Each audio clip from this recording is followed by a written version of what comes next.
गांव के बाहर खड़ी पुरानी हवेली को लोग भूतिया हवेली कहते थे। वहां रात के समय अजीब आवाजें आती थीं। कदमों की आहट, रोने की ध्वनि और किसी की धीमी हौसी। तीन दोस्त अर्जुन, सिया और रोहन ने उसकी सच्चाई जानने का फैसला किया। अंदर जाते ही हवेली की हवा भारी हो गई। मोमबत्ती अपने आप जल उठी और सीढ़ियों पर एक काली परछाई दिखाई दी, जो धीरे धीरे उनकी तरफ बढ़ने लगी। तीनों भागकर खिड़की तोड़कर बाहर निकले, लेकिन रात को वह परछाई उनके घरों तक पहुंच गई।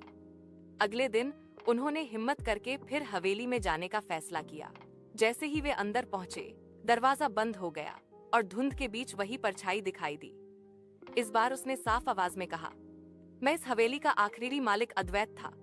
मुझे मरवाकर मेरी संपत्ति लूट ली गई।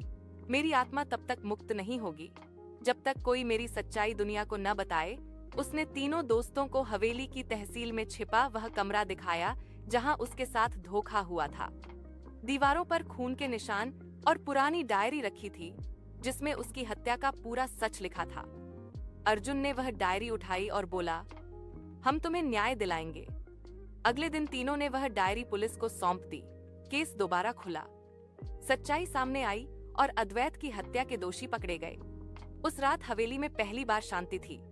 जब तीनों दोस्त हवेली के बाहर पहुंचे, तो हवा में एक हल्की, शांत आवाज गूंजी, अब मैं मुक्त हूं।